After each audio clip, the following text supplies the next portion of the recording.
Hello friends, welcome back to my YouTube channel Honhaar study centre में। Friends, हम लोग आज कुरान की भारत का संविधान को पढ़ने वाले हैं।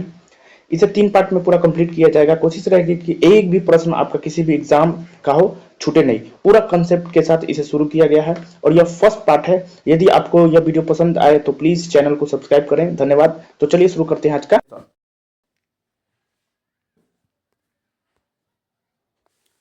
1773 का रेगुलेटिंग एक्ट तत्कालीन ब्रिटिश प्रधानमंत्री लॉर्ड नॉर्थ द्वारा गोपनीय समिति की रिपोर्ट पर 1773 में ब्रिटिश संसद द्वारा यह एक्ट पारित किया गया।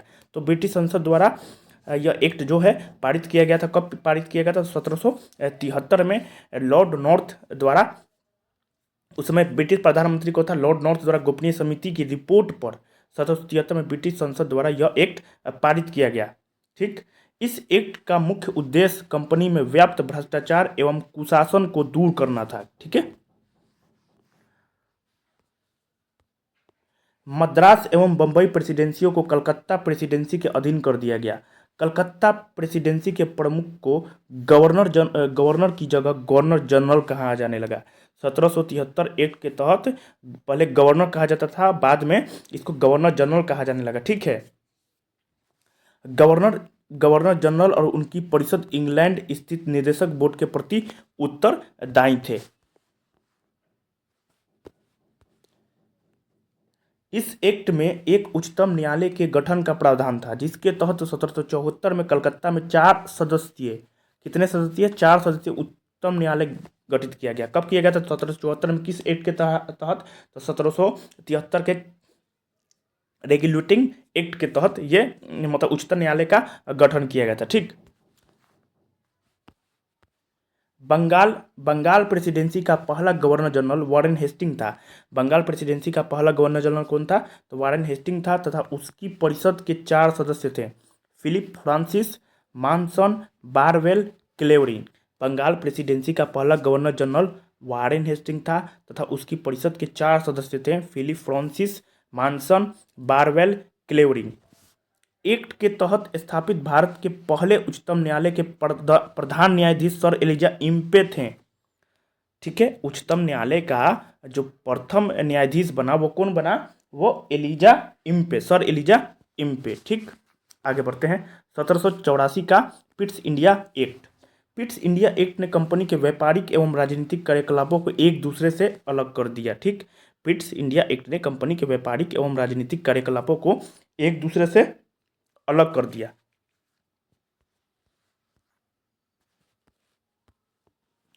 कंपनी के वाणिज्य संबंधी विषयों को छोड़कर सभी सैनिक, असैनिक तथा राजस्व संबंधी मामलों को एक नियंत्रण बोर्ड के अधीन कर दिया गया।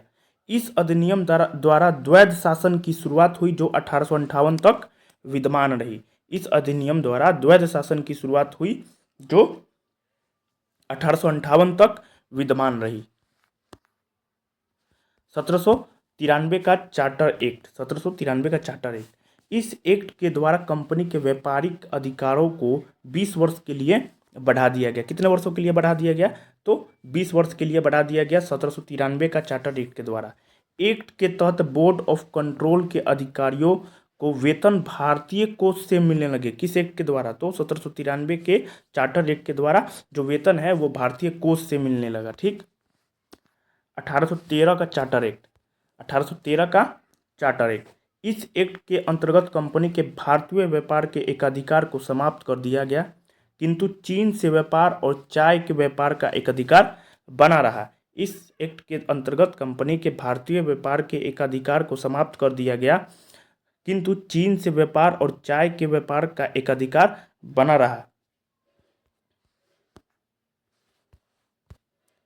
इस एक्ट के तहत 1 लाख रुपए प्रति वर्ष विद्वान भारतीयों के प्रोत्साहन तथा साहित्य के सुधार तथा पुनरुत्थान के लिए रखा गया। ईस्ट इंडिया कंपनी को अगले 20 वर्षों के लिए भारतीय प्रदेशों तथा राजस्व पर नियंत्रण का अधिकार प्रदान किया गया। नेक्स्ट 1833 का चार्टर एक्ट। 1833 का चार्टर एक्ट जो है भारत में अंग्रेजी शासन के दौरान संविधान निर्माण के प्रथम धुंधले संकेत इस एक्ट में मिलते हैं। भारत में अंग्रेजी शासन के दौरान संविधान निर्माण के प्रथम धुंधला संकेत जो है इस एक्ट में मिलता है।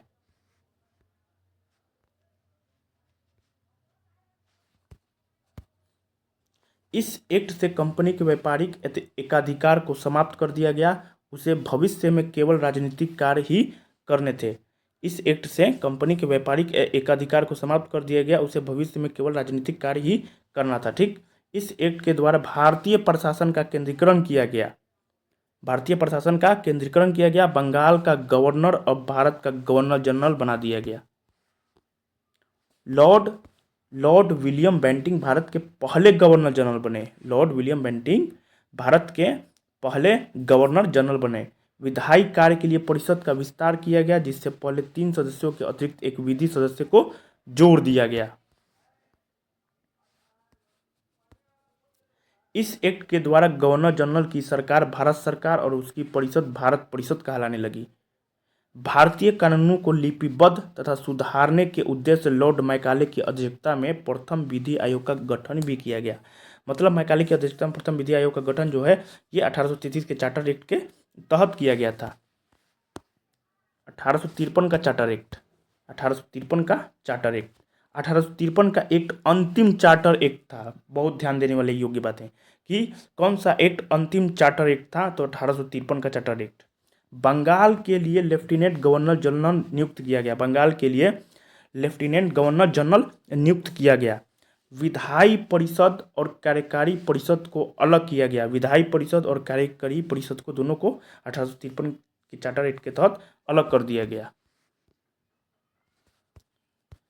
इसी एक्ट के द्वारा सर्वप्रथम संपूर्ण भारत के लिए एक विधानमंडल की स्थापना जो है ये आपका 1853 के चार्टर एक्ट के तहत किया गया। नेक्स्ट, भारतीय शासन अधिनियम 1857 का विद्रोह ईस्ट इंडिया कंपनी की व्यवस्था के लिए एक घातक झटका साबित हुआ।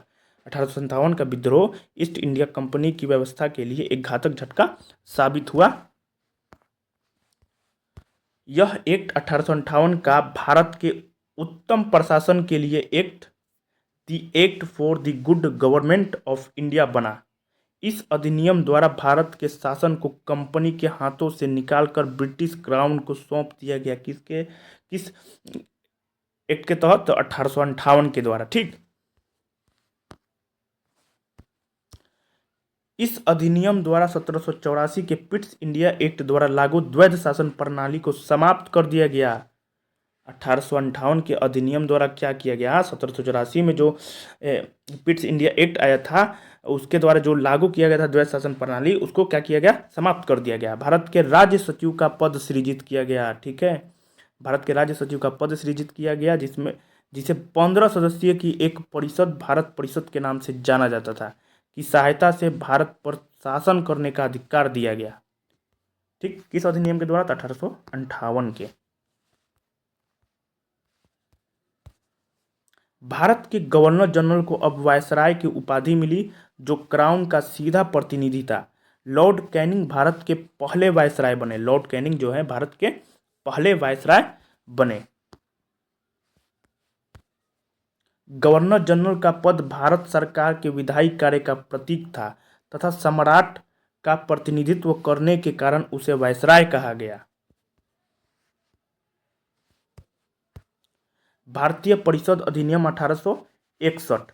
गवर्नर जनरल की कार्यपालिका परिषद का विस्तार किया गया तथा उसमें एक 5वां सदस्य शामिल किया गया, जो एक विधिवेत्ता का पद था। भारतीय परिषद अधिनियम 1861 के तहत गवर्नर जनरल की कार्यपालिका परिषद का विस्तार किया गया तथा उसमें एक 5वां सदस्य शामिल किया गया, जो एक विधिवेत्ता का पद था। ठीक,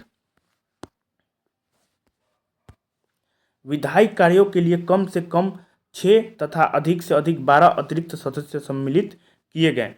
पहली बार भारत में प्रतिनिधि संस्थाओं और मंत्रिमंडलीय व्यवस्था की नींव पड़ी। पहली बार भारत में प्रतिनिधि संस्थाओं और मंत्रिमंडलीय व्यवस्था की नींव जो पड़ा 1861 के अधिनियम के तहत पड़ा था। ठीक है, गवर्नर जनरल को अध्यादेश जारी करने का अधिकार BBI। गवर्नर जनरल को अध्यादेश जारी करने का अधिकार किस एक्ट के तहत, किस अधिनियम के तहत मिला था? 1861 के अधिनियम के तहत। ठीक, गवर्नर जनरल को बंगाल, उत्तर पश्चिम सीमा प्रांत और पंजाब में विधान परिषद स्थापित करने की शक्ति भी प्रदान किया गया था 1861 के अधिनियम के द्वारा। नेक्स्ट, भारतीय परिषद अधिनियम 1892 गवर्नर जनरल की परिषद में अतिरिक्त सदस्यों की संख्या बढ़ाकर कम से कम 10 एवं अधिक से अधिक 16 कर दी गई। गवर्नर जनरल की परिषद में अतिरिक्त सदस्यों की संख्या क्या किया गया, 10 से बढ़ा 10 कम से कम 10 और अधिक से अधिक 16 कर दी गई। इसी प्रकार प्रांतीय परिषदों में भी अतिरिक्त सदस्यों की संख्या बढ़ा दी गई। परिषदों को शर्तों एवं प्रतिबंधों के साथ वार्षिक बजट पर विचार विमर्श करने तथा प्रश्न पूछने की शक्ति दी गई। ठीक है। अप्रत्यक्ष चुनाव प्रणाली की शुरुआत हुई। इस अधिनियम के द्वारा क्या हुआ, अप्रत्यक्ष चुनाव प्रणाली की भी शुरुआत की गई। भारतीय परिषद अधिनियम 1909 जिसे मार्ले मिंटो रिफॉर्म भी कहा जाता है। भारतीय परिषद अधिनियम 1909 1909 के अधिनियम द्वारा भारतीयों को विधि निर्माण तथा प्रशासन दोनों में प्रतिनिधित्व प्रदान किया गया 1909 के तहत। ठीक है। इस अधिनियम में पहली बार मुस्लिम समुदाय के लिए पृथक निर्वाचक मंडल की सुविधा प्रदान की गई। कौन सा, तो पृथक निर्वाचक मंडल की सुविधा प्रदान की गई 1909 के अधिनियम के द्वारा।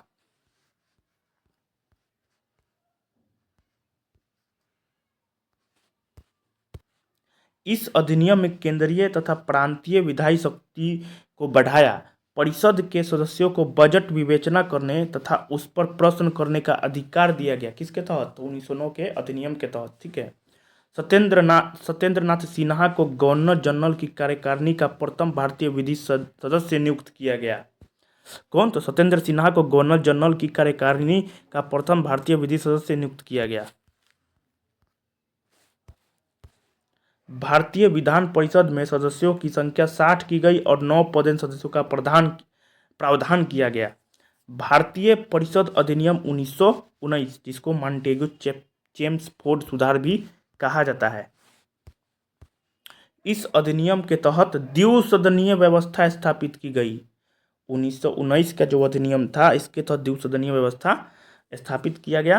केंद्रीय विधान परिषद का स्थान राज्य परिषद तथा केंद्रीय विधान सभा वाले द्विसदनीय विधानमंडल ने ले लिया।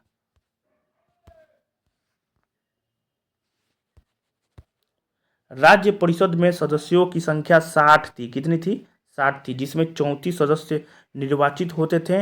राज्य परिषद का कार्यकाल 5 वर्ष का था।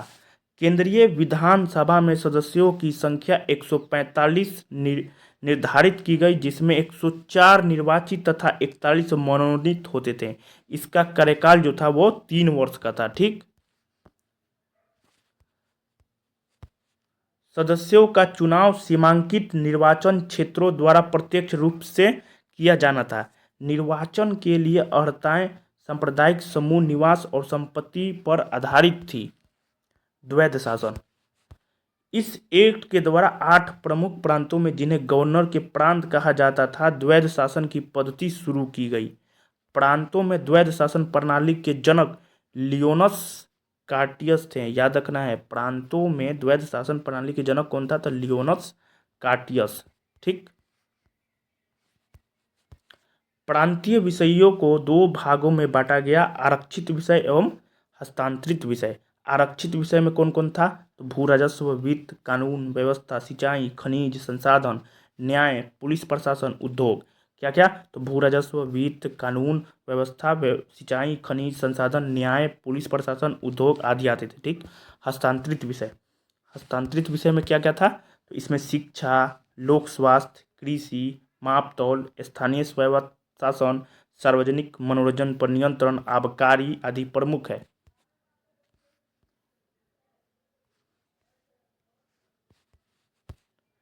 आरक्षित विषयों का प्रशासन गवर्नर अपने कार्यकारी परिषद द्वारा करता था तथा हस्तांतरित विषयों का प्रशासन निर्वाचित सदस्यों के द्वारा करता था। इस अधिनियम के द्वारा पहली बार भारत में लोक सेवा आयोग का गठन हुआ था। ठीक है। साथ ही पहली बार लोक लेखा तथा वित्त समिति का गठन हुआ। भाषाई आधार पर राज्यों के पुनर्गठन की सिफारिश मोंटफोर्ड रिपोर्ट 1918 द्वारा की गई थी। इंपॉर्टेंट हो गई ये बात। ठीक है। भाषाई आधार पर राज्यों के पुनर्गठन की सिफारिश मोंटफोर्ड रिपोर्ट 1918 द्वारा की गई। भारत शासन अधिनियम 1900 1935 का शासन अधिनियम 1920 से 1935 तक राष्ट्रीय आंदोलन का परिणाम था। यह विधेयक 2 अगस्त 1935 को पारित हुआ। याद रखना पड़ेगा। भारत शासन अधिनियम 1935 को जो कब पारित किया गया था? 2 अगस्त 1935 को। 2 अगस्त 1935 को पारित किया गया था। ठीक है, जो ये अधिनियम है कब पारित किया गया था? 2 अगस्त 1935। प्रस्तावना रहित यह अधिनियम ब्रिटिश संसद के इतिहास का सबसे बड़ा और सबसे जटिल प्रलेख था। इसमें 14 भाग, 10 परिशिष्ट, 321 धाराएं तथा 10 अनुसूचियां थी। ठीक है, कितने भाग थे? 14 भाग, 10 परिशिष्ट, 321 धाराएं, 10 अनुसूचियां थीं।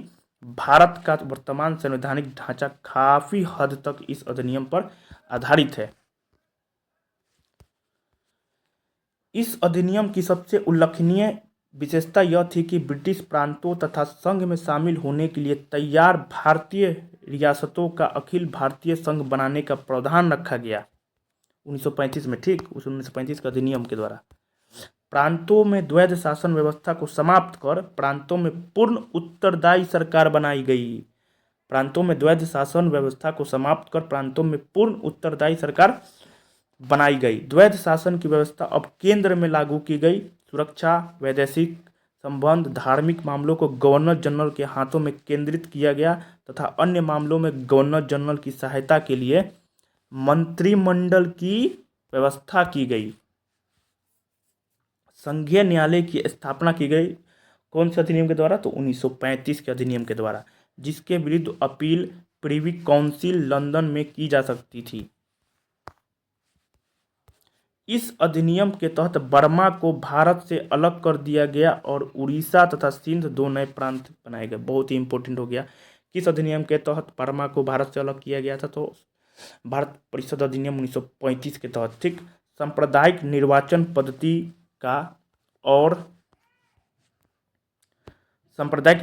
का और विस्तार किया गया।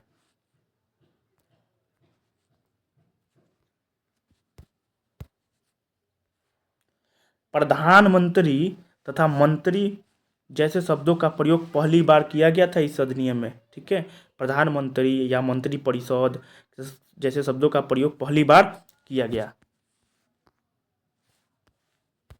भारत स्वतंत्रता अधिनियम 1947। माउंटबेटन योजना के आधार पर ब्रिटिश संसद ने भारतीय स्वतंत्रता विधेयक 18 जुलाई 1947 को पारित किया। इस अधिनियम को 4 जुलाई 1947 को प्रस्तुत किया गया था। कब किया गया था? 4 जुलाई 1947 को प्रस्तुत किया गया था। याद रखना है कि माउंटबेटन योजना के आधार पर ब्रिटिश संसद ने भारतीय स्वतंत्रता विधेयक 18 जुलाई 1947 को पारित किया गया। इस अधिनियम को 4 जुलाई 1947 को प्रस्तुत कब किया गया था? तो 4 जुलाई को प्रस्तुत किया गया था। पारित कब हो गया? तो 18 जुलाई 1947 को पारित हो गया था। इस अधिनियम में 2 डोमिनियन पाकिस्तान और भारत की स्थापना के लिए 14 एवं 15 अगस्त 1947 की तारीख निर्धारित की गई। बंगाल और पंजाब में 2-2 प्रांत बनाए जाने का प्रावधान किया गया। पूर्वी बंगाल, सिंध और असम का सिलहट जिला पाकिस्तान में सम्मिलित होना था। पूर्वी बंगाल, सिंध और असम का सिलहट जिला पाकिस्तान में सम्मिलित होना था।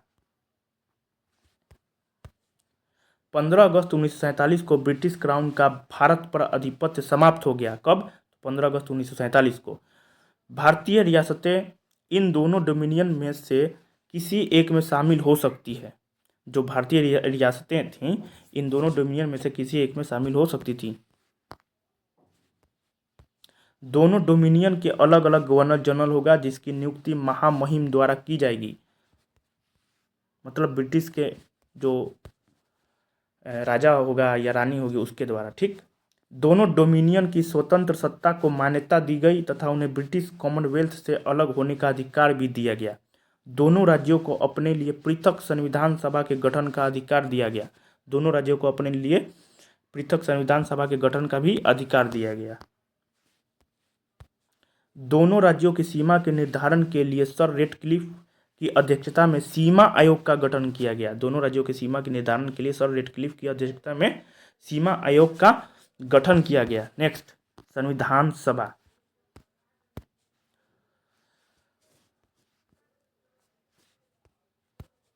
चुने गए जनप्रतिनिधियों की जो सभा संविधान नामक विशाल दस्तावेज को लिखने का काम करती है उसे संविधान सभा कहते हैं। संविधान सभा का काम क्या है कि जितने भी दस्तावेज थे वो लिखने का काम करती थी। ठीक है। भारत में संविधान सभा का गठन कैबिनेट मिशन द्वारा प्रस्तावित योजना के अनुरूप जुलाई 1946 में हुआ था। याद रखना है, संविधान सभा का जो गठन हुआ वो कैबिनेट मिशन के द्वारा हुआ था। कब?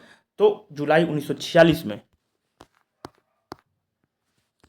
इस स्कीम में प्रमुख बातें इस प्रकार थे। संविधान सभा के सदस्यों का निर्वाचन प्रांतीय विधानसभा के सदस्यों द्वारा अप्रत्यक्ष निर्वाचन प्रणाली द्वारा हुआ था। प्रांतों से स्थानों की संख्या का निर्धारण प्रति 10 लाख की जनसंख्या पर एक स्थान था। ठीक। संविधान निर्माण निकाय की सदस्य संख्या 389 निर्धारित की गई। इसमें से 292 प्रतिनिधि ब्रिटिश भारत में गवर्नरों के अधीन 11 प्रांतों से, 4 प्रतिनिधि चीफ कमिश्नरी के 4 प्रांतों से जैसे दिल्ली, अजमेर, मरवाड़, कुर्ग, ब्रिटिश बलूचिस्तान तथा 93 प्रतिनिधि भारतीय रियासतों से थे। ठीक। आगे बढ़ते हैं। प्रत्येक प्रांत के स्थानों को 3 प्रमुख समुदायों में जनसंख्या के अनुपात में बांटा गया। प्रत्येक प्रांत के स्थानों को 3 प्रमुख समुदायों में जनसंख्या के अनुपात में 3 समुदाय कौन कौन थे? तो मुस्लिम, सिख और साधारण। प्रांतीय विधानसभाओं में प्रत्येक समुदाय के प्रतिनिधियों ने अनुपातिक प्रतिनिधित्व प्रणाली के अनुसार एकल संक्रमणीय मत से सदस्यों का निर्वाचन किया। देशी रियासतों के प्रतिनिधियों के चयन की पद्धति परामर्श से तय की जानी थी। जुलाई 1946 में ब्रिटिश भारत के प्रांतों को आवंटित 296 स्थानों के लिए चुनाव हुए, जिनमें विभिन्न दलों के निर्वाचन उम्मीदवार इस प्रकार थे। कौन कौन दल था, कितने निर्वाचित सदस्य थे, उनकी संख्या है। तो उस समय कांग्रेस 208 सीट लाई थी। कितनी सीट लाई थी कांग्रेस? 208। देख रहे हैं। मुस्लिम लीग 73, यूनियनिस्ट 1, यूनियनिस्ट मुस्लिम 1, यूनियनिस्ट अनुसूचित जातियां 1, कृषक प्रजा 1, अनुसूचित जाति परिसंघ 1, सिख 1, कम्युनिस्ट 1, स्वतंत्र 8, 296 टोटल सीट था उस समय।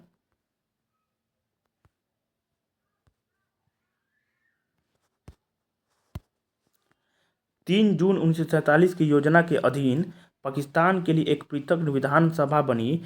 इसके परिणाम स्वरूप बंगाल, पंजाब, सिंध, पश्चिमोत्तर सीमा प्रांत, बलूचिस्तान और असम के सिलहट जिले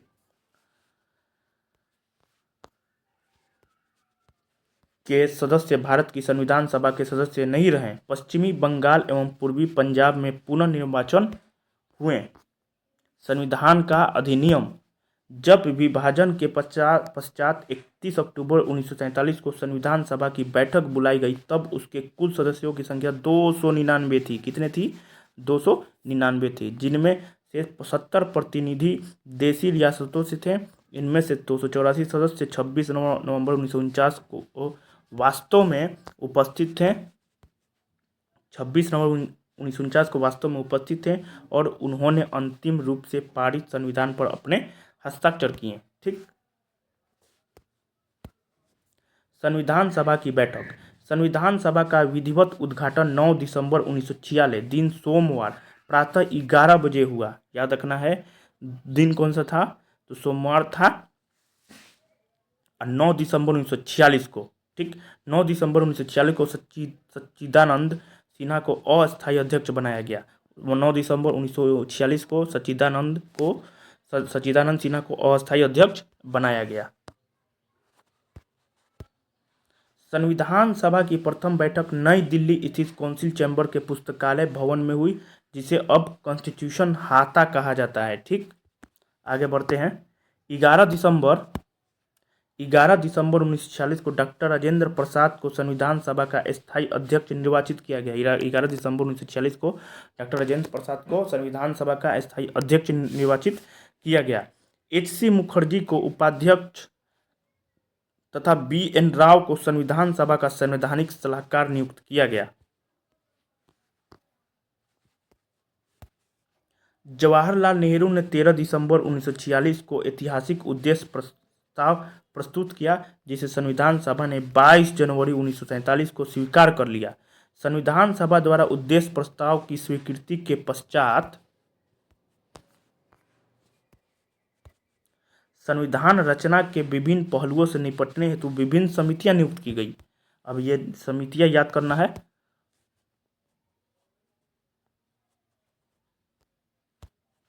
संविधान सभा द्वारा गठित समितियां, एक नियम समिति के अध्यक्ष कौन थे? तो डॉक्टर राजेंद्र प्रसाद।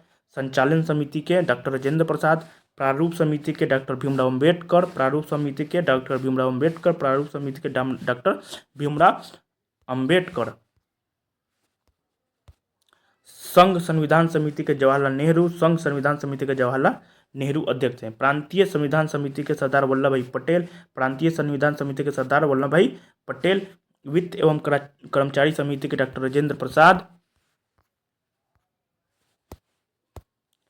सलाहकार समिति सरदार वल्लभ भाई पटेल। सलाहकार समिति के अध्यक्ष कौन थे? तो सरदार वल्लभ भाई पटेल। मूल अधिकार उप समिति JB कृपलानी। अल्पसंख्यक उप समिति SC मुखर्जी। पूर्वोत्तर सीमा, जनजातीय क्षेत्र तथा असम आदि के उप समिति गोपीनाथ बारदोली।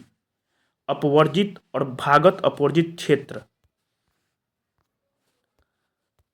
को छोड़कर, मतलब असम के क्षेत्रों को छोड़कर उप समिति जो था वह JJ निकोल्स राय। अपवर्जित और भागत अपवर्जित क्षेत्र के अध्यक्ष कौन थे? तो JJ निकोलस राय। संघ शक्ति समिति जवाहरलाल नेहरू। संघ शक्ति समिति का अध्यक्ष जवाहरलाल नेहरू। परिचय पत्र समिति के आलादी कृष्ण स्वामी अय्यर। आवास समिति का डॉक्टर पट्टाभी सीताराम रमैया। कार्य निर्धारण समिति का अध्यक्ष कन्हैया लाल मणिक लाल मुंशी। राष्ट्रीय ध्वज के लिए तदर्थ समिति डॉक्टर राजेंद्र प्रसाद। मतलब राष्ट्रीय ध्वज के तदर्थ समिति का अध्यक्ष कौन था? तो डॉक्टर राजेंद्र प्रसाद। संविधान सभा के कृतियों की समिति के अध्यक्ष जीवी मौलनकर। राज्य समिति के अध्यक्ष जवाहरलाल नेहरू। उच्चतम न्यायालय के लिए तदर्थ समिति S वरदाचारी। 29 अगस्त 1947 को संविधान के निर्माण हेतु 7 सदस्यीय प्रारूप समिति का गठन किया गया, जिसके अध्यक्ष डॉक्टर भीमराव अम्बेडकर थे। डॉक्टर भीमराव अम्बेडकर 15 अगस्त 1947 से 29 जून 1950 तक भारत सरकार के विधि मंत्री थे। ठीक है, डॉक्टर भीमराव अम्बेडकर 15 अगस्त 1947 से 29 जून 1950 तक भारत सरकार के क्या थे? विधि मंत्री थे। प्रारूप समिति के सदस्य अध्यक्ष डॉक्टर भीमराव अम्बेडकर। सदस्य कौन था? तो आलादी कृष्ण स्वामी Iyer, KM Munshi, Mohammad Sadulla, N Gopal Swami Iyengar, BL मित्र। बाद में BL मित्र के जगह कौन थे? माधवराव। ठीक है, BL मित्र के बाद कौन है? तो माधवराव। DP खेतान, इनकी मृत्यु 1948 में हो गई। इनके जगह कौन था? GT कृष्णाचारी। संविधान सभा के संवैधानिक सलाहकार BN राव ने संविधान का पहला प्रारूप तैयार किया, जिसमें 243 अनुच्छेद और 13 अनुसूचियां थी। बहुत इंपॉर्टेंट हो गया। संविधान सभा के संवैधानिक सलाहकार BN राव ने संविधान का पहला प्रारूप तैयार किया, जिसमें 243 अनुच्छेद और 13 क्या थी? अनुसूचियां थी। प्रारूप समिति द्वारा तैयार किया गया भारत के संविधान का प्रारूप 21 फरवरी 1948 को संविधान सभा के अध्यक्ष के समक्ष पेश किया गया। इसमें काफ़ी संख्या में संशोधन किए गए, जिसके पश्चात यह पुनः 26 अक्टूबर 1948 को संविधान सभा के अध्यक्ष के समक्ष प्रस्तुत किया गया। प्रथम वाचन देखिए इसका। जो प्रथम वाचन था, प्रारूप संविधान 4 नवंबर 1947 को पूरा स्थापित किया गया। द्वितीय वाचन संविधान के प्रारूप के उपबंधों पर खंडवार विचार 15 नवंबर 1948 से 17 अक्टूबर 1949 के मध्य हुआ। प्रस्तावना को सबसे बाद में स्वीकार किया गया। तृतीय वाचन, तीसरा वाचन 14 नवंबर 1949 और 26 नवंबर 1949 के बीच हुआ। 26 नवंबर 1949 को संविधान सभा पर सभा के सभापति के हस्ताक्षर हुए और उसे पारित घोषित किया गया। नागरिकता, अंतरिम संसद निर्वाचन तथा अस्थायी और संक्रमणकारी उपबंध 26 नवंबर 1949 में अंगीकृत संविधान में 22 भाग 395 अनुच्छेद और 8 अनुसूचियां थीं। संविधान के शेष उपबंध 26 जनवरी 1950 को प्रभावी हुए। इस तारीख को संविधान में उसके प्रारंभ की तारीख कहा गया। अनुच्छेद 394 में कहा गया है, इस तारीख को संविधान में उसके प्रारंभ की तारीख कहा गया। ठीक। विविध तथ्य। संविधान के निर्माण में कुल 2 वर्ष 11 माह एवं 18 दिन का समय लगा। इस दौरान कुल 11 अधिवेशन हुए थे। बहुत ही इंपॉर्टेंट हो गया ये बात। ठीक है।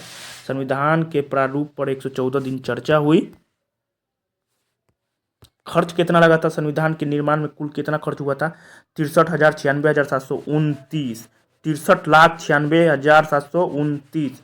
संविधान के कुछ भाग जैसे नागरिकता, निर्वाचन, अंतरिम संसद आदि से संबंधित कुल 15 अनुच्छेद, ठीक है, 15 अनुच्छेद को क्या हुआ कि 26 नवंबर 1949 को ही लागू कर दिया गया, जबकि शेष अनुच्छेद 26 जनवरी 1950 को लागू हुए। ठीक।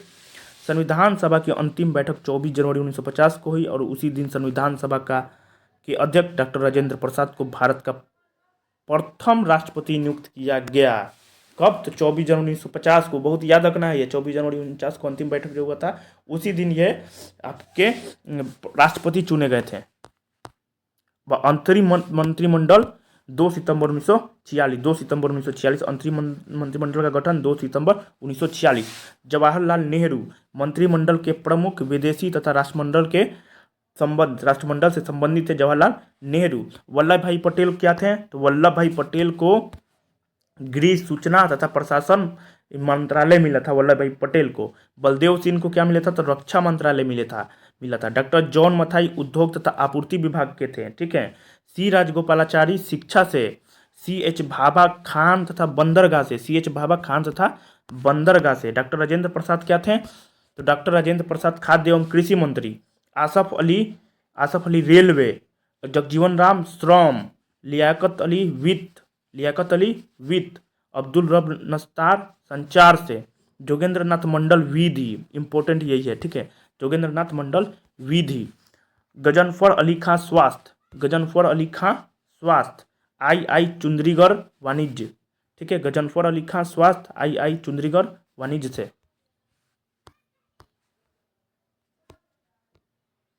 स्वतंत्र भारत का क्या है? प्रथम मंत्रिमंडल। ठीक। स्वतंत्र भारत का प्रथम मंत्रिमंडल। जवाहरलाल नेहरू जो मंत्री थे, प्रधानमंत्री, विदेश, राष्ट्रमंडल एवं वैज्ञानिक शोध से संबंधित। ठीक। डॉक्टर राजेंद्र प्रसाद को खाद्य एवं कृषि मंत्री बनाया गया था। डॉक्टर राजेंद्र प्रसाद को खाद्य एवं कृषि मंत्री। अब्दुल कलाम आजाद को शिक्षा। ये स्वतंत्र भारत का है। ठीक। सरदार वल्लभ भाई पटेल को गृह, सूचना एवं प्रशासन और राज्य को भारत के उप प्रधानमंत्री बनाए गए। 23 अगस्त 1947 को भारत के उप प्रधानमंत्री सरदार वल्लभ भाई पटेल को बनाया गया था। जगजीवन राम किससे संबंधित है? जगजीवन राम श्रम से संबंधित है। श्रम मंत्री कौन था? तो जगजीवन राम। CH भाभा वाणिज्य से। रफी अहमद किदवई संचार से संबंधित है। ठीक। मतलब संचार मंत्री थे रफी अहमद किदवई। वाणिज्य का CH भाभा, श्रम का जगजीवन राम। नेक्स्ट, राजकुमारी अमृत कौर स्वास्थ्य मंत्री। ठीक है। डॉक्टर भीमराव अंबेडकर विधि मंत्री। स्वतंत्र भारत के प्रथम विधि मंत्री डॉक्टर भीमराव अंबेडकर। RK शेट्टी ये वित्त मंत्री थे। RK शेट्टी। डॉक्टर श्यामा प्रसाद मुखर्जी उद्योग एवं आपूर्ति विभाग जो था डॉक्टर श्यामा प्रसाद मुखर्जी को दिया गया था। NV गॉडगिल कार्य, खदान एवं ऊर्जा।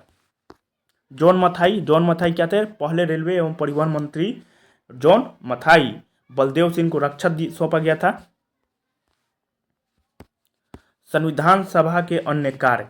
22 जुलाई 1947 को राष्ट्रीय ध्वज को अपनाया गया। कब अपनाया गया? 22 जुलाई 1947 को। 24 जनवरी 1950 को राष्ट्रीय गान को अपनाया गया। 24 जनवरी 1950 को राष्ट्रीय गान को अपनाया गया। 24 जनवरी 1950 को राष्ट्रीय गीत को अपनाया गया। 1949 राष्ट्रमंडल में भारत की सदस्यता 1949। ठीक है। संविधान सभा के अन्य कार्य।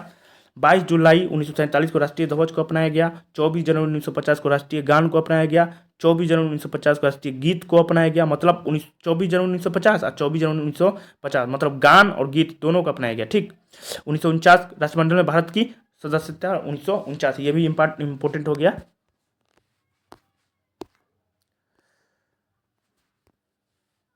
तो नेक्स्ट चैप्टर क्या है, संविधान का स्रोत। क्या है, संविधान का स्रोत। ठीक, इसको देख लेते हैं एक बार पूरा डिटेल में।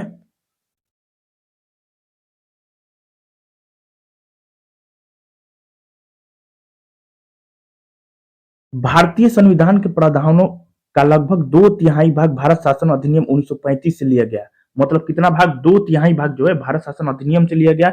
इसके अलावा विभिन्न देशों के संविधानों से भी प्रावधान लिए गए। इनका विवरण इस प्रकार है। अब देखिए,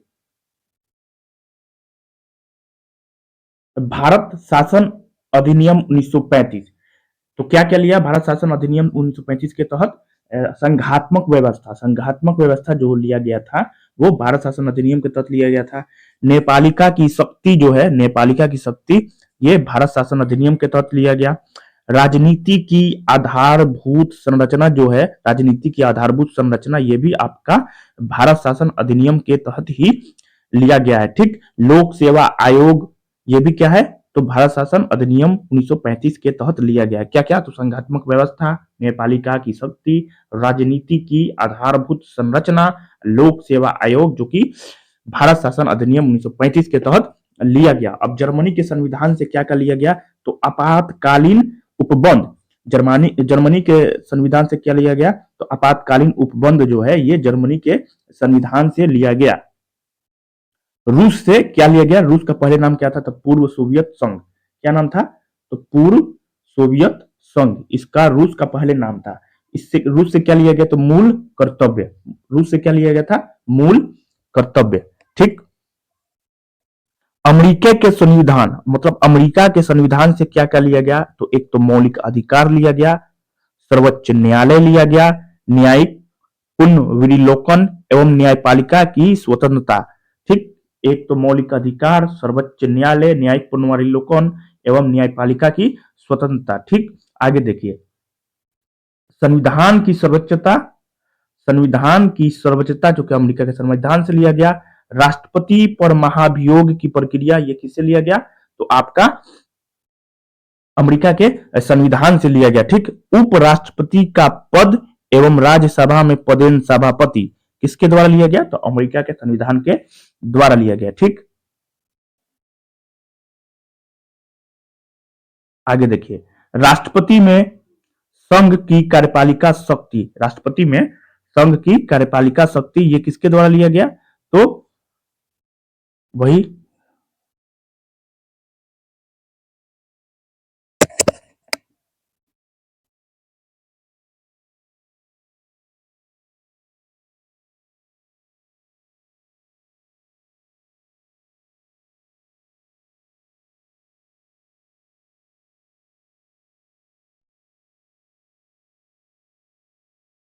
राष्ट्रीय कार्यपालिका शक्ति जो कि अमेरिका के संविधान से लिया गया। और राष्ट्रपति का संघ के रक्षा बलों का सर्वोच्च समादेशी, ये भी, ये दोनों के दोनों अमेरिका के संविधान से लिया गया। नेक्स्ट, ब्रिटिश संविधान। तो ब्रिटिश संविधान से क्या क्या लिया गया, तो ब्रिटिश संविधान से लिया गया आपका संसदीय प्रणाली। क्या लिया गया, संसदीय प्रणाली आपके ब्रिटिश संविधान से लिया गया। एकल नागरिकता जो है ये ब्रिटिश संविधान से लिया गया। विधि का शासन, विधि का शासन भी ब्रिटिश संविधान से लिया गया। विधि निर्माण की प्रक्रिया, संसदीय विशेष अधिकार, ठीक है। चुनाव में सर्वाधिक मत के आधार पर जीत की प्रक्रिया, चुनाव में सर्वाधिक मत के आधार पर जीत की प्रक्रिया, ये भी क्या है, तो ब्रिटिश संविधान से लिया गया। द्विसदनीय व्यवस्था, ठीक है, द्विसदनीय व्यवस्था किससे लिया, तो ब्रिटिश संविधान से लिया गया। बस आप लोगों को क्या करना है कि आप लोग को बार बार रिपीट करना है, बार बार पढ़ना है, तो एकदम याद हो जाएगा। द्विसदनीय व्यवस्था हो गया तो ब्रिटिश संविधान से लिया गया। चुनाव में सर्वाधिक मत के आधार पर जीत की प्रक्रिया, बार बार पढ़िएगा ना तो दिमाग में आ जाएगा कि ये ब्रिटिश संविधान से लिया गया है। ठीक है, रिपीट करना है ज्यादा बार। आगे देखिए, तो कनाडा के संविधान से क्या लिया गया, तो कनाडा के संविधान से लिया गया सरकार की संघीय व्यवस्था। सरकार की संघीय व्यवस्था कनाडा के संविधान से लिया गया। केंद्र के पास अवशिष्ट शक्तियां, केंद्र के पास अवशिष्ट शक्तियां कनाडा के संविधान से लिया गया। संघ तथा राज्य के बीच शक्तियों का वितरण, यह भी किससे लिया गया, तो कनाडा के संविधान से लिया गया। ठीक, आगे बढ़ते हैं। ऑस्ट्रेलिया के संविधान से देखिए क्या क्या लिया गया है, तो ऑस्ट्रेलिया के संविधान से 7वीं अनुसूची की समवर्ती सूची, तो पूछेगा समवर्ती सूची कहां से लिया गया, तो ऑस्ट्रेलिया के संविधान से लिया गया। प्रस्तावना की भाषा किससे लिया गया, तो ऑस्ट्रेलिया के संविधान से लिया गया। केंद्र राज्य संबंध किससे लिया गया, तो केंद्र राज्य संबंध जो है ये ऑस्ट्रेलिया के संविधान से लिया गया। अब आइए आयरलैंड के संविधान से क्या लिया गया। तो सबसे ज्यादा बार पूछता है कि राज्य के नीति निर्देशक तत्व जो है किस संविधान से लिया गया है, तो आयरलैंड के संविधान से लिया गया है। ठीक, अब आया राष्ट्रपति के निर्वाचक मंडल एवं निर्वाचक पद्धति। ठीक है, किससे लिया गया है, तो आयरलैंड के संविधान से लिया गया। एक तो राज्य के नीति निर्देशक तत्व, दूसरा क्या हो जाएगा राष्ट्रपति के निर्वाचक मंडल एवं निर्वाचन की पद्धति। ठीक, राष्ट्रपति द्वारा राज्यसभा में समाज सेवा साहित्य कला विज्ञान के क्षेत्र में, ठीक है, ख्याति प्राप्त व्यक्तियों का मनोनयन, ठीक है, यह भी आयरलैंड के संविधान से लिया गया है। ठीक, आगे देखिए कि जापान के संविधान से क्या लिया गया है, तो जापान के संविधान से लिया गया विधि द्वारा स्थापित प्रक्रिया का सिद्धांत जो है ये जापान के संविधान से लिया गया।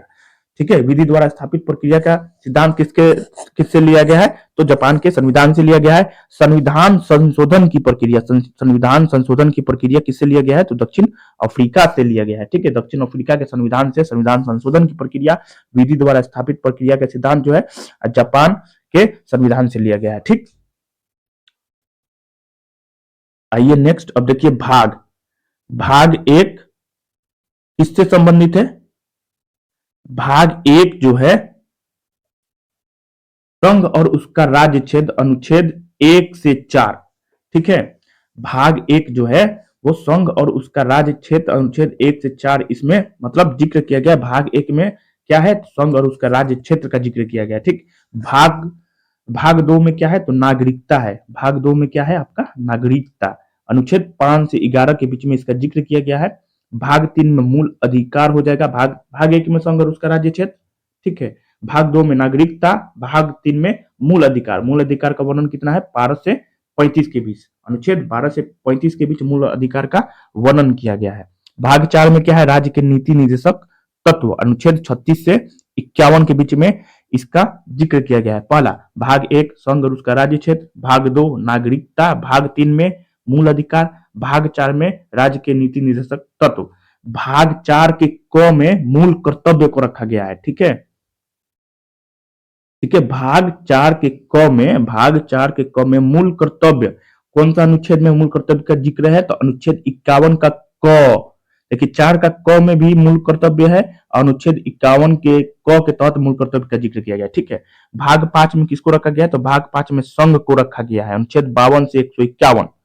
ठीक है, भाग 5 में संघ का उल्लेख किया गया है या भाग 5 में संघ को रखा गया। ठीक है, या किससे संबंधित है भाग 5, तो संघ से संबंधित है। किस अनुच्छेद में इसका जिक्र किया गया, तो अनुच्छेद 52 से 151 के बीच। भाग 6 में राज्य, 5 में संघ मतलब सेंट्रल, भाग 6 में राज्य, अनुच्छेद 152 से 237। ठीक, याद रखेगा, अनुच्छेद भी याद रखना है कि भाग 5 में संघ का जिक्र किया गया या भाग 5 में संघ को रखा गया है, या संघ किस भाग से संबंधित है, तो भाग 5 से संबंधित है। कितने अनुच्छेद मतलब संघ का जिक्र कितने अनुच्छेद में किया गया, तो 52 से 151 के बीच में संघ का जिक्र किया गया है। राज्य अनुच्छेद 152 से 237 के बीच। भाग 7 पहली अनुसूची के भाग ख के राज्य, अनुच्छेद 238 संविधान 7वां संशोधन। ठीक है, तो पहली अनुसूची के भाग ख के राज्य अधिनियम 1956 की धारा 7वां संविधान संशोधन अधिनियम 1956 की धारा 29 और अनुसूची द्वारा निर्देशित। मतलब क्वेश्चन देखिए इस टाइप से नहीं पूछेगा कौन सा भाग जो है जिसको निर्देशित कर दिया गया है, मतलब हटा दिया गया है। ठीक है, तो भाग 7 अनुसूची द्वारा निर्देशित है ना, मतलब हटा दिया गया है। ठीक, भाग 8 संघ राज्य क्षेत्र, भाग 8 संघ राज्य क्षेत्र, अनुच्छेद 239 से 242। भाग 9 में क्या है, तो पंचायत का जिक्र है। भाग 9 में क्या है, तो पंचायत का जिक्र है, अनुच्छेद 243। ठीक है, भाग 9 में पंचायत का जिक्र है। भाग 10 में अनुसूचित और जनजाति क्षेत्र। ठीक है, भाग 10 में अनुसूचित और जनजाति क्षेत्र का जिक्र है, अनुच्छेद 244 और 244 का क अनुच्छेद 244 जो है, अनुच्छेद 244 जो है ये अनुसूचित जाति से संबंधित है और 244 का क जो है ये जनजाति क्षेत्र से संबंधित, ठीक है। भाग 11 में क्या है, तो भाग 11 में संघ और राज्यों के बीच संबंध, संघ और राज्यों के बीच संबंध, भाग 11 में संघ और राज्यों के बीच संबंध, अनुच्छेद 245 से 263। 12 में क्या है, 12 में दिया है आपका वित्त, संपत्ति, संविदाय और वाद, ठीक है। ये किससे संबंधित है, वित्त, संपत्ति, संविदाय और वाद, भाग 12 में दिया गया, अनुच्छेद 264 से 300 क के बीच, ठीक। भाग 13 में भारत के राज्य क्षेत्र के भीतर व्यापार, वाणिज्य और समागम, भाग 13 में है, ठीक है। भाग 13 में है भारत के राज्य क्षेत्र के भीतर व्यापार, वाणिज्य और समागम। भाग 14 में क्या है, तो यूपीएससी और बीपीएससी जो है ना, यहाँ पे देखिए लिखा हुआ है संघ और राज्य क्षेत्रों के अधीन सेवाएं, जो बीपीएससी यूपीएससी का जिक्र होता है, ये भाग 14 में दिया गया, 308 से 323 के बीच है, 308 से 323 के बीच है, ठीक। भाग 15 में क्या है, तो भाग 15 में निर्वाचन है, भाग 15 में क्या है, तो निर्वाचन, अनुच्छेद 324 से 329 के बीच में निर्वाचन का जिक्र किया गया है, ठीक। भाग 15 में निर्वाचन है। भाग 16 में कुछ वर्गों के संबंध में विशेष उपबंध, कुछ वर्गों के संबंध में विशेष उपबंध, वर्ग में क्या गया, जैसे ओबीसी, एससी, एसटी, इस सब का जिक्र दिया गया, ठीक है। तो अनुच्छेद 330 से 342 में इसका जिक्र किया गया, ठीक। भाग 17 में क्या है, तो राजभाषा, भाग 17 में क्या है, तो राजभाषा, भाग 17 में राजभाषा, अनुच्छेद 343 से 351 के बीच। भाग 18 में क्या है, तो आपात उपबंध, भाग 18 में आपात उपबंध, अनुच्छेद 352 से 360 के बीच। आगे देखिए भाग 19, भाग 19 के भाग 19 में प्रकीर्ण, मिसलेनियस जिसको कहा जाता है, राष्ट्रपति, राज्यपाल, राष्ट्र प्रमुख, संसद आदि का संरक्षण दिया गया है, ठीक है। भाग 19 में क्या दिया है, मिसलेनियस का जिक्र है, राष्ट्रपति, राज्यपाल, राष्ट्र प्रमुख, संसद आदि का संरक्षण, अनुच्छेद 361 से 367 के बीच। भाग 20 में क्या है, तो भाग 20 में संविधान का संशोधन, अनुच्छेद 368, ठीक। भाग 21 में क्या है, तो भाग 21 में है आपका कि अस्थायी संक्रमणकालीन और विशेष उपबंध, अनुच्छेद 369 से 392। भाग 22 में क्या है, संक्षिप्त नाम, प्रारंभ, हिंदी में प्राधिकृत पाठ और निरसन, अनुच्छेद 393 से 395 के बीच है। भाग 22 में संक्षिप्त नाम, प्रारंभ, हिंदी में प्राधिकृत पाठ और निरसन, अनुच्छेद 393 से 395, मतलब अनुच्छेद भी आपको बार बार देखना है, रिपीट करना है, याद हो जाएगा। तो इससे पता चला कि संविधान में कितने भाग है, संविधान में टोटल 22 भाग हैं, ठीक। आगे देखिए अब अनुसूची, अनुसूची देखिए, तो पहली अनुसूची जो है, पहली अनुसूची में क्या है, भारत 28 राज्यों और 8 केंद्र शासित प्रदेशों का राज्य है, यह पहली अनुसूची में कहा गया है, ठीक। दूसरी अनुसूची में क्या दिया गया है, दूसरी अनुसूची में राष्ट्रपति, उपराष्ट्रपति, लोकसभा अध्यक्ष, उपाध्यक्ष के वेतन एवं भत्ता, ठीक है, मतलब वेतन और भत्ता जो दिया गया है, ये दूसरी अनुसूची में दिया गया, किसी का भी वेतन और भत्ता हो, ये दूसरी अनुसूची में दिया गया है, ठीक है। आगे देखिए तीसरी तीसरी अनुसूची में क्या दिया गया है, जितना भी मंत्री है, सांसद है, विधायक, उसका शपथ दिया गया है, ठीक है। पहला में क्या दिया गया है, तो संघ और उसका राज्य क्षेत्र के बारे में दिया गया है। दूसरा में क्या दिया गया है, तो सारा चीज वेतन दिया गया है। तीसरा में क्या दिया गया, शपथ दिया गया है। चौथा में क्या दिया गया है, चौथा अनुसूची में दिया है विभिन्न राज्यों और संघ शासित प्रदेशों के राज्यसभा में सदस्यों की संख्या, चौथी अनुसूची में राज्यसभा में सदस्यों की संख्या। पांचवा में क्या दिया गया है, तो पांचवी अनुसूची में दिया है अनुसूचित क्षेत्रों, अनुसूचित जनजातियों के प्रशासन और नियंत्रण के बारे में उपबंध, याद रखना है। चौथा राज्यसभा में दिया गया है, ठीक है, राज्यसभा के बारे में ये। पांचवी अनुसूची अनुसूचित क्षेत्र और अनुसूचित जनजातियों के प्रशासन और नियंत्रण के बारे में उपबंध। यही 4 और 5 में क्या होता है कि कैंडिडेट जो है, बच्चे जो हैं वो कंफ्यूज हो जाते हैं, ठीक। छठी अनुसूची में क्या दिया गया, असम, मेघालय, त्रिपुरा, मिजोरम, ये सीक्वेंस याद रखिएगा, असम, मेघालय, त्रिपुरा, मिजोरम राज्यों के जनजातीय क्षेत्रों के प्रशासन के बारे में उपबंध, ये छठी अनुसूची में दिया गया है, ठीक है। फिर से रिपीट कर देते हैं एक बार कि चौथी अनुसूची में क्या दिया गया है, राज्यसभा में सदस्यों की संख्या। पांचवी अनुसूची में क्या दिया है, तो अनुसूचित क्षेत्रों और अनुसूचित जनजातियों के प्रशासन और नियंत्रण के बारे में उपबंध। छठा में क्या दिया गया है, असम, मेघालय, त्रिपुरा, मिजोरम, असम, मेघालय, त्रिपुरा और मिजोरम का जनजातीय क्षेत्र के प्रशासन के बारे में जिक्र किया गया 6ठी अनुसूची में। ठीक है, क्लियर हो गया, आगे बढ़िए। 7वीं अनुसूची, ठीक, 7वीं अनुसूची। तो 7वीं अनुसूची में क्या दिया गया है? 7वीं अनुसूची में संघ सूची, राज्य सूची और समवर्ती सूची। 7वीं सूची में 3 विषय दिया गया है, एक तो संघ सूची, राज्य सूची, समवर्ती सूची। 8वीं अनुसूची में क्या दिया है? 8वीं अनुसूची में भाषाएं दिया है। 9वीं अनुसूची में क्या दिया है? 9वीं अनुसूची में भूमि सुधार संबंधी अधिनियम।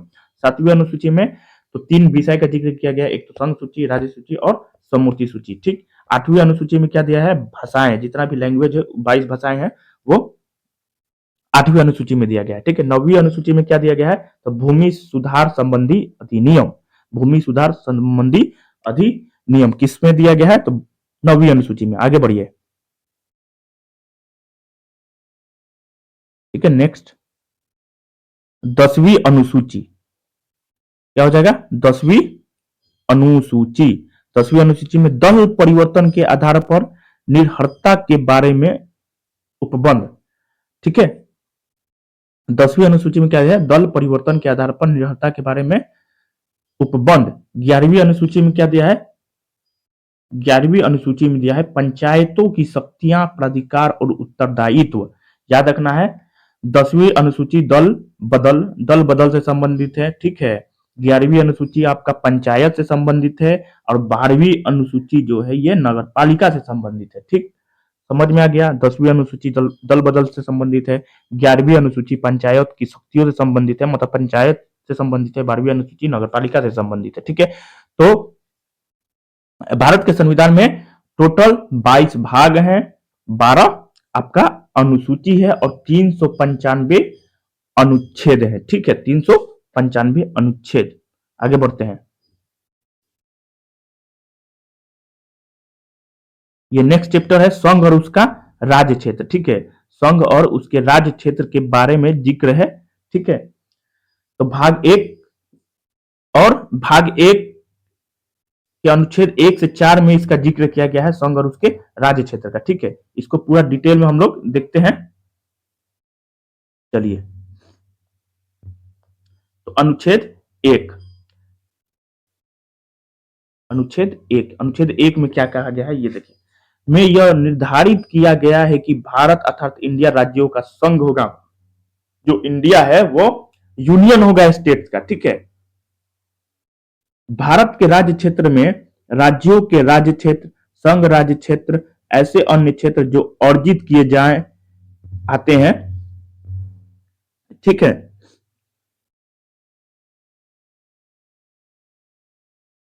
राज्यों तथा संघ राज्य क्षेत्रों के नाम तथा प्रत्येक के अंतर्गत आने वाले राज्य क्षेत्रों का वर्णन पहली अनुसूची में किया गया है। याद रखना है, बहुत इंपॉर्टेंट। पहली अनुसूची में इसका जिक्र किया गया है। पहले ही बताए हैं कि राज्यों और संघ राज्य क्षेत्रों के नाम, प्रत्येक के अंतर्गत आने वाले राज्य क्षेत्रों का वर्णन पहली अनुसूची में किया गया। किस अनुसूची में किया गया है? तो पहली अनुसूची में किया गया है। इस समय अनुसूची में 28 राज्य, 8 संघ राज्य क्षेत्र सम्मिलित है।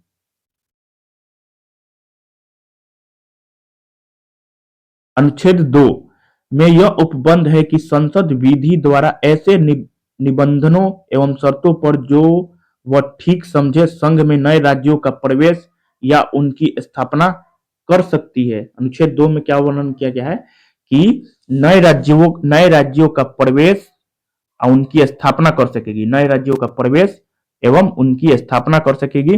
अनुच्छेद 2 में जिक्र किया गया है कि नए राज्यों का प्रवेश और उनकी स्थापना। अनुच्छेद 2 में। अनुच्छेद 3 में क्या किया गया है? तो नए राज्यों का निर्माण, नए राज्यों का निर्माण जो है, नए राज्यों का प्रवेश और उनकी स्थापना, मतलब नया राज्य का प्रवेश करना मतलब दूसरे देश से अर्जित किया गया है ना, या वो मिला लिया गया, मतलब अपने अपने देश में मिला लिया गया। नए राज्यों का प्रवेश और उनकी स्थापना करना, नए राज्यों का निर्माण करना, ये अनुच्छेद 3 में संबंधित है। ठीक है, संसद संसद को यह अधिकार है कि वह विधि द्वारा किसी राज्य में से उसका राज्य क्षेत्र अलग करके अथवा किसी राज्य क्षेत्र को, ठीक है, बात समझ में आ रहा है कि अनुच्छेद 2 में क्या गया है कि दूसरा देश का जो अगर राज्य है हमको लेना है, नए राज्यों का प्रवेश ये दूसरे राज्य से हम ले लिए, मान लीजिए जैसे सिक्किम पहले कुछ और था, बाद में इसको ले लिया गया अपने मतलब भारत में मिला लिया गया, तो नए राज्यों का प्रवेश हो गया। नए राज्यों का निर्माण का मतलब अपने ही राज्य, जो राज्य बड़ा है उसको अलग करके दूसरा राज्य बना, जैसे झारखंड, ठीक है, झारखंड उत्तराखंड यूपी से निकल गया, झारखंड जो है बिहार से निकल गया, ठीक। तो ये अनुच्छेद 3 में जिक्र किया गया है नए राज्यों का निर्माण, ठीक है। नए राज्यों का निर्माण का मतलब ये नहीं हुआ कि दूसरा देश का राज्य अपने में मिला लिया, ठीक, वो दो में दिया है, लेकिन अपने ही राज्य में से अलग राज्य बनाना ये अनुच्छेद 3 में दिया गया है, ठीक। सिंपल है, जो बता दिए सिंपल है। आगे देखिए, राज्य के भाग के साथ मिलाकर नए राज्य के निर्माण कर सकते, मतलब अपने ही राज्य से निकालकर, ठीक। ये 3 में दिया गया है। किसी राज्य का क्षेत्र बढ़ा सकती है, सब 3 में दिया है, ठीक है। किसी राज्य का, अपने राज्य का, ठीक। किसी राज्य का क्षेत्र घटा सकती है, मतलब संसद का काम है, किसका काम है, संसद का काम है, किसी राज्य का क्षेत्र बढ़ा सकती है, किसी राज्य का क्षेत्र, मतलब नए राज्यों का प्रवेश या नए राज्यों का गठन, नए राज्यों का निर्माण, ये किस में जिक्र किया गया, तो संसद ही मतलब ये सब कर सकती है, ठीक। किसी राज्य की सीमाओं में परिवर्तन कर सकती है, कौन कर सकता है, तो संसद कर सकता है, ठीक। किसी राज्य के नाम को परिवर्तित कर सकती है, कौन कर सकता है भाई, तो ये संसद कर सकता है, ठीक। अनुच्छेद 3 में 2 शर्तों का उल्लेख है, अनुच्छेद 3 में 2 शर्तों का भी उल्लेख है। देखिए कौन कौन शर्त दिया है। पहला शर्त यह है कि उपरोक्त परिवर्तन से संबंधित कोई भी विधेयक राष्ट्रपति की सिफारिश के बाद ही संसद में रखा जा सकता है, मतलब राष्ट्रपति परमिशन देगा तभी संसद के समक्ष रखा जा सकता है, ठीक। और राष्ट्रपति द्वारा यह विधेयक प्रभावित होने वाले राज्य के विधान मंडलों को भेजा जाएगा, ठीक है। राष्ट्रपति द्वारा यह विधेयक प्रभावित होने वाले राज्यों के विधान मंडल को भेजा जाएगा। राष्ट्रपति द्वारा राज्य को अपना मत प्रस्तुत करने के संबंध में एक समय अवधि का निर्धारण किया जा सकता है। राज्य द्वारा अभिव्यक्त किए मत को स्वीकार, यहां देखिए, ठीक है,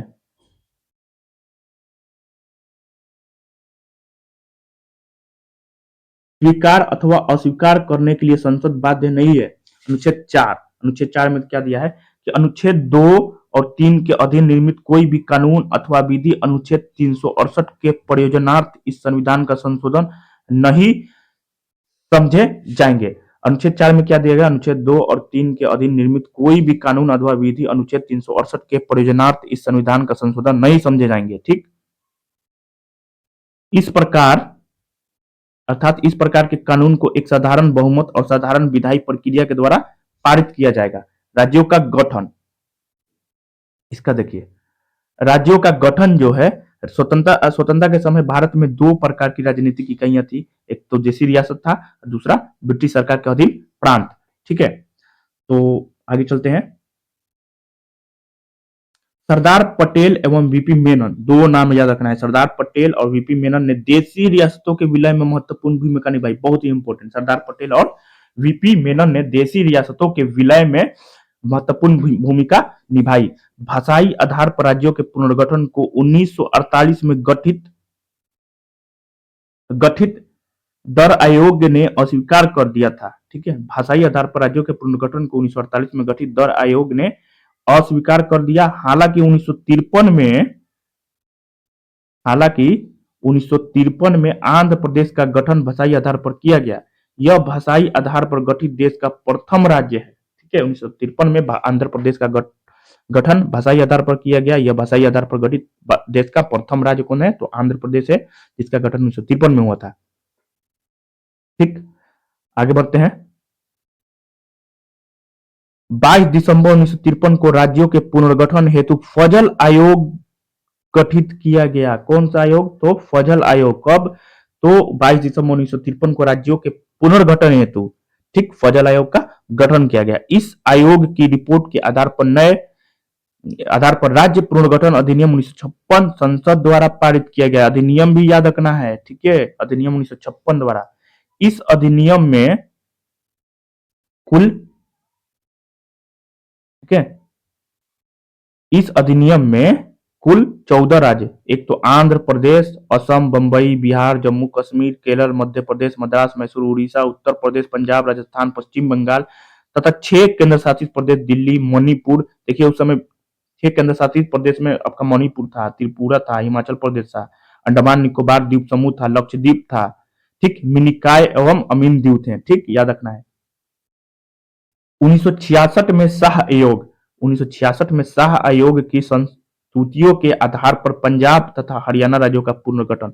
बहुत ही ये भी इंपॉर्टेंट हो गया कि पंजाब और हरियाणा राज्यों का गठन किस आयोग के तहत हुआ था, तो शाह आयोग। शाह आयोग ने अपनी संस्तुतियां कब दिया था, तो 1966 में दिया था, ठीक है, मतलब प्रस्ताव दिया था, ठीक, 1966 में शाह आयोग ने प्रस्ताव दिया था कि पंजाब और हरियाणा राज्यों का पुनर्गठन, ठीक है, किसने दिया था, तो शाह आयोग ने दिया था। 56वें संविधान संशोधन 1986 एवं 1987 में क्रमशः मिजोरम, अरुणाचल प्रदेश तथा गोवा को राज्य का दर्जा प्राप्त हुआ। कब, तो 53वां और 56वां संविधान संशोधन द्वारा 1986 एवं 1987 में। तो 53वां संविधान संशोधन किससे संबंधित है, तो आपका मिजोरम से, और 56वां संविधान संशोधन 1987 किससे संबंधित है, अरुणाचल प्रदेश और गोवा से, याद रखना है, ठीक है।